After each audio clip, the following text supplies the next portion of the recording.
নমস্কার বন্ধুরা, test best রেসিপিতে সবাইকে স্বাগত। ঝিঙের নিরামিষ রেসিপি। এই গরমে এইভাবে একবার ঝিঙের নিরামিষ রেসিপি বাড়িতে বানিয়ে খান, খেতে ভীষণই সুস্বাদু হয়। আমরা সবাই বাড়িতে নানাভাবে ঝিঙের নানা রকম নিরামিষ রেসিপি বানিয়ে খাই। আজকে আমি আপনাদের সাথে ঝিঙের যে নিরামিষ রেসিপিটা শেয়ার করতে চলেছি, এই রেসিপির মধ্যে এমন কিছু উপকরণ মেশাবো যাতে এই ঝিঙের রেসিপির স্বাদ হয়ে যাবে একদম অন্যরকম।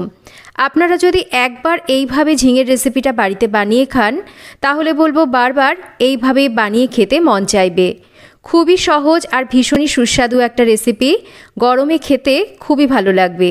গরম ভাতে একবার এইভাবে ঝিঙের রেসিপিটা আপনারা বানিয়ে খেতে পারেন।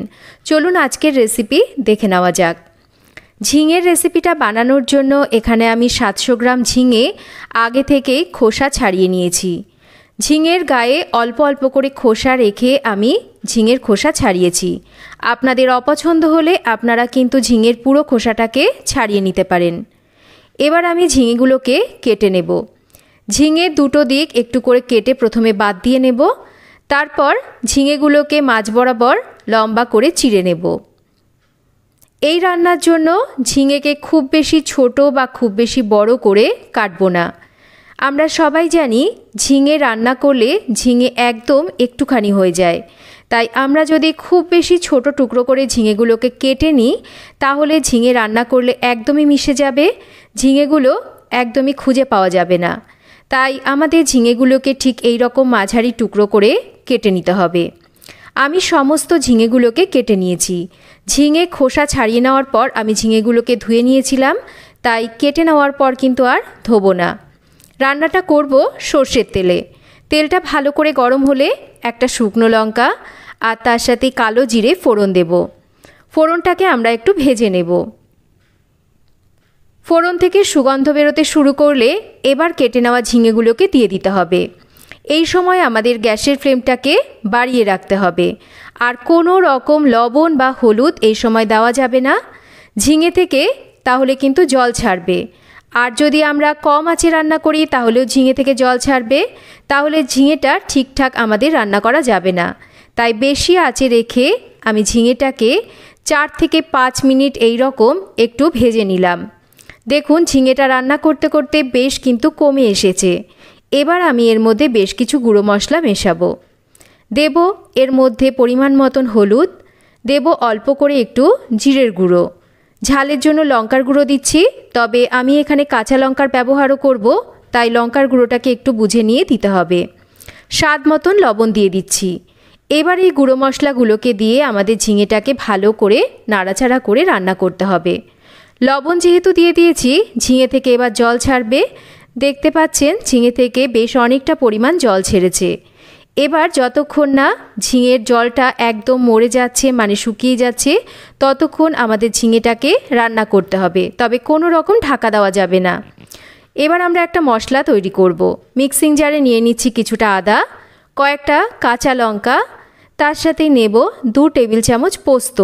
পোস্তর পরিমাণটা এখানে বেশি নিতে হবে। নেব এখানে 1 টেবিল চামচ সাদা বা হলুদ সর্ষে, তবে কালো সর্ষের ব্যবহার কিন্তু এই রান্নাতে হবে না।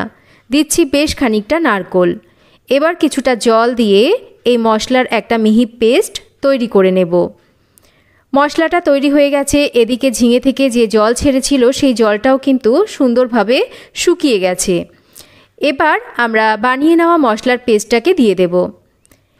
2 থেকে 3 মিনিট মশলাটাকে আমাদের ঝিঙের সাথে ভালো করে একটু কষিয়ে নিতে হবে। যেহেতু এর মধ্যে আদার ব্যবহার আছে, তাই আদার কাঁচা গন্ধটা না যাওয়া অবধি কিন্তু ঝিঙেটাকে একটু ভালো করে মশলার সাথে কষিয়ে নেব। ঝিঙে খুব ভালো করে মশলার সাথে কষিয়ে নিয়েছি। ঝিঙে থেকে তেলটা ছাড়তে শুরু করেছে, কিন্তু ঝিঙে কিন্তু এখনও আমাদের পুরোপুরি সেদ্ধ হয়নি। তাই মশলার পাত্রটাকে ধুয়ে আমি কিছুটা জল এখানে দিয়ে দিচ্ছি, যাতে করে ঝিঙেটা ভালোভাবে সেদ্ধ হয়। এবার জলটাকে দিয়ে ভালো করে একটু নাড়াচাড়া করে মিশিয়ে নেব, আর ঢাকা দিয়ে যতক্ষণ না ঝিঙেটা সেদ্ধ হচ্ছে রান্না করব। ঝিঙেটা সেদ্ধ হয়ে গেলে এবার ঢাকাটা সরিয়ে নিচ্ছি, আর এর মধ্যে স্বাদ মতন একটু মিষ্টি দিচ্ছি। যদি লবণটা কম থাকে আপনারা চেখে নিয়ে লবণ কিন্তু এখানে এই সময় মিশিয়ে নেবেন। ভালো করে মিশিয়ে নিয়ে আবারও একটু ঢাকা দিয়ে আমি রান্না করছি যতক্ষণ না এই ঝোলটা একটু সেট হচ্ছে। আরও 3-4 মিনিট রান্না করে নিয়েছি। এবার ঢাকাটা সরিয়ে নিয়েছি। দেখতেই পাচ্ছেন ঝোলটা বেশ সেট হয়ে গেছে, ওপরে তেলটাও ভেসে উঠেছে। ঝিঙে কিন্তু আমাদের একদম রেডি, আর ঝিঙের কিন্তু সুন্দরভাবে সেদ্ধ হয়ে গেছে। এই রেসিপিটা কিন্তু এবার সার্ভ করার জন্য একদম রেডি হয়ে গেছে। গরমের দুপুরে গরম ভাতের সাথে এই রেসিপি খেতে কিন্তু অসাধারণ লাগে। একবার আপনারা এইভাবে ঝিঙের রেসিপিটা বাড়িতে বানিয়ে দেখতে পারেন। খেতে কিন্তু খুবই ভালো লাগে, আর রেসিপিটা বানানো খুবই সহজ। খুবই অল্প উপকরণে আর অল্প সময়ে রেসিপিটা চটজলদি তৈরি করে নেওয়া যায়। যে কোনো নিরামিষের দিনে বা যে কোনো দিনে আপনারা একবার রেসিপিটা বাড়িতে তৈরি করুন। আশা করছি সবার রেসিপিটা খুব ভালো লাগবে।